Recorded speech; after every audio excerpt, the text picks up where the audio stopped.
All right, so hi guys, welcome back. Thank you guys again for purchasing this course. And we have with us our business coach, Diana Asante. Diana, how are you today? I'm great. Thank you, Ricky. Thank you for putting this together. Oh, absolutely, absolutely. So Diana, why don't you introduce yourself and tell the folks who you are and what you do? Okay, thank you. At heart, I'm an engineer, so I've studied engineering management. Um, I have a dissertation that I worked on knowledge management. I love the people side of any organization. I always thought that everything has to start with the people and then has to go move through the processes and then to technology. And I've seen many people doing it the other way around, and I kind of fighted that for a long time. Hmm. And for a couple of years ago, I moved in Atlanta with my family, and I started my coaching practice.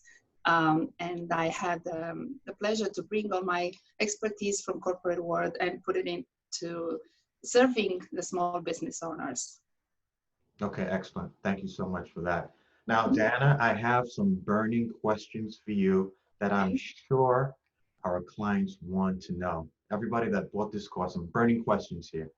The sure. first one, Diana, what should businesses do in this current environment? The environment we're living in with COVID-19 and the impact it has had on the marketplace. Absolutely. So I think this is a great question, Ricky, because most of the people got into that. We have to start with what's going on in our head. I think that's the most important piece. People got by this overnight almost, right? Over a few Right. days, development that kind of changed their mindset. And when they looked at it, they were like, what's going on? Like, everything is coming from me, and I never had a plan for this. Who would plan for something like this, right? We were all focusing on delivering what we have for our services to our clients, but we Mhm. never thought that something like this can overnight can change our business. And what I think first thing is not to fall into that the fear that can then anything can everything that you work for can go overnight in I don't know in a vein Right. or just imagine the worst case scenario, because I know for sure that in any kind of a crisis there is something very good that kind of emerges out of it.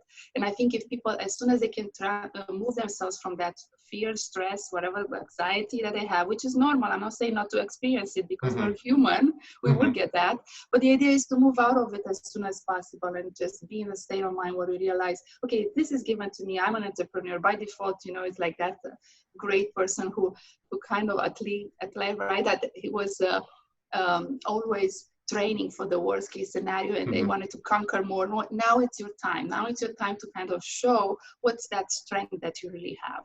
So Right. from the mindset perspective, I think looking at how can you come back and make sure you are right on the game and think creatively and don't let that fear and paralyze you, because Right. that's Sure. activating a different part of your brain, then you're not going to be able to come up with something creative. And I bet Right. anyone has an offer for this kind of environment.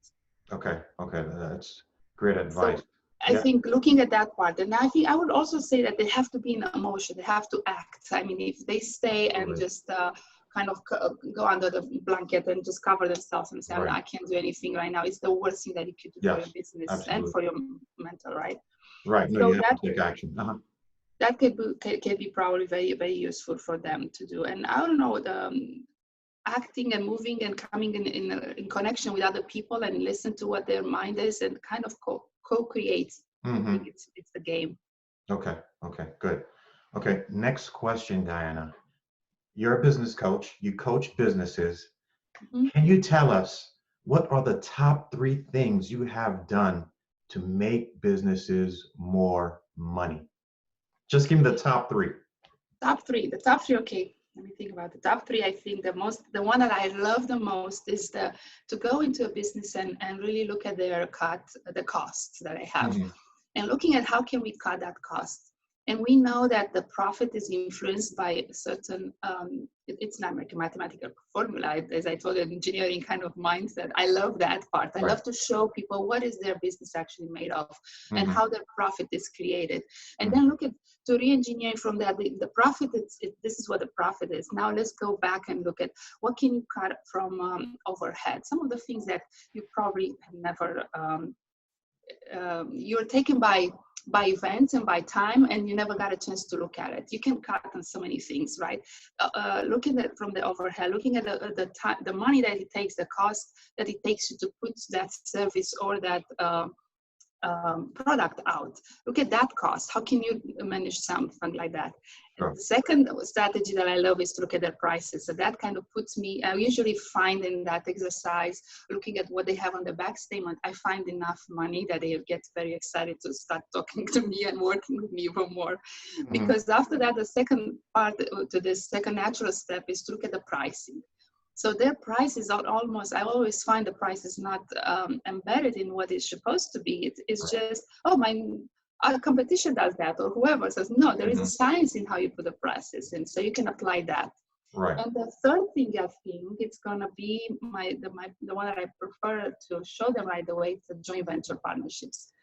They can get, as soon as they can get to see like how much of income they can earn just by putting it together the right people as an extension of their team. Okay, got you.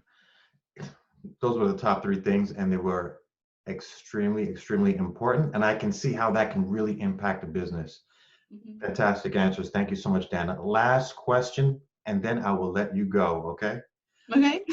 With this epidemic, it's just ravaging businesses everywhere, especially if you're in the service-related industry where you have to actually, speak to customers one-on-one, face-to-face. And with all these businesses closing, like bars and restaurants, gyms, what do you think the business environment would look like going forward? Do you think we're going to change how businesses operate forever? Do you think we'll go back to where we were before? If you can look inside of your crystal ball, Dana, what do you see? Well, I don't have a crystal ball for sure. What I have is probably, I love to innovate. I'm a kind of person who I get excited by a change. I don't like the status quo too much. So for me, I see that if those environments, the environment will definitely have an impact. I mean, we never forget. We did not forget about 9/11, right? And Right. so many things have happened because of that. Sure.